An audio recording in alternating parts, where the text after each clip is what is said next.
प्रकट हो जाता है, प्रेम प्रकट हो जाता है। तो अनुराग प्रकट हो गया, ये कैसे समझ में आवे?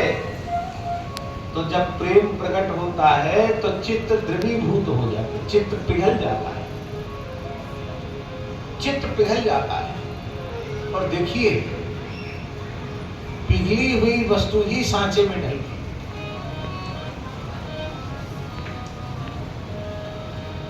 एक बार हम वृंदावन में एक धातु की मूर्ति बनाने वाले मूर्तिकार के यहाँ एक विशिष्ट ज्योतिष के मुहूर्त में लड्डू गोपाल जी को ढलवाना था। एक गोपाल जी की मूर्ति ढलवानी थी, वो एक विशिष्ट योग में।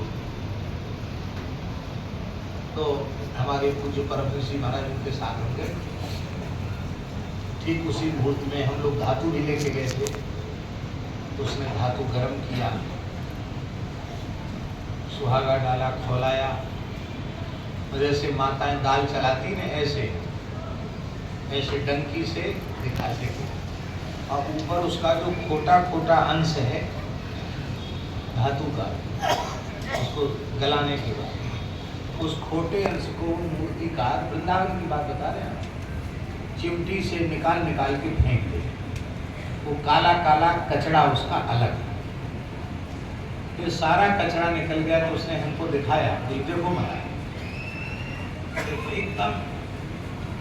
ये एकदम विशुद्ध धातु है, अष्ट धातु है, फाइन है एकदम, तो इसमें कोई कचरा नहीं है।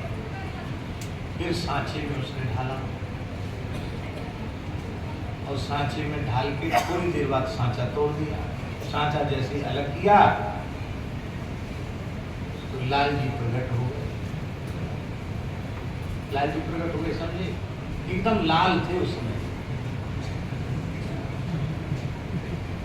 वैसे तो पीले हो जाते ठाकुर जी, धातु का रंग थे उस समय, लेकिन उस समय तो एकदम लाल थे, एकदम लाल। बोले देखो बाबा जी, लाल जी आ गए। लाल जी प्रकट हो गए। तो उस मूर्ति को ढलते हमने निकट से देखा तो हमारे मन में उस समय एक बात आई कि ये चित्त इसी प्रकार का है जैसे ये मूल धातु है, और इस चित्त में बहुत से खोटापन है, अविद्या, वासना की मलिनता, यही खोटापन है चित्त का। ये चित्त विषय का चिंतन करके भी पिघलता है। तो विषय का चिंतन करके पिघल करके जब विषय के सांचे में, जगत के सांचे में, भोग के सांचे में ढलता है तो यह चित्त जगदाकार विषयाकार हो जाता है। और इस चित्त का जगदाकार विषयाकार होना ही बंधन है, और इस चित्त का भगवदाकार होना ही मोक्ष है। तो इसी प्रकार से चित्त जब भगवत चिंतन में द्रवीभूत होता है, पिघलता है, भगवान के नाम रूप गुण लीला के कीर्तन में जब चित्त पिघलता है और द्रवीभूत चित्त, उसका खोटापन बाहर निकल जाता है। प्रेम भगति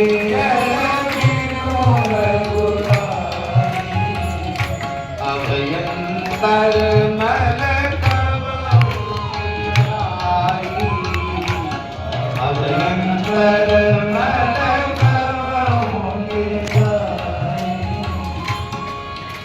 प्रेम भक्ति जल बिन रघुराई, अभयंतर मल को, भीतर का मल चला जाता है, चित्त निर्मल हो जाता है।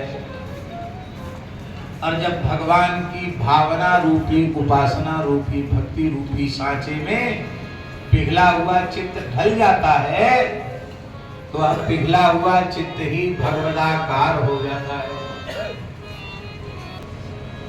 मैं कृष्ण हूं, क्या प्रमाण है कि तू कृष्ण है? तो गोपी कहती पश्यत गति, मेरी चाल ढाल तो देखो। तो बिल्कुल जैसे श्री कृष्ण चलते हैं वैसे गोपी चलने लग जाती है।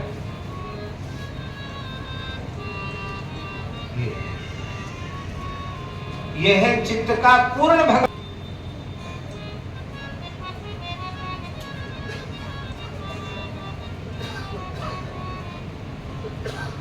नव निकुंज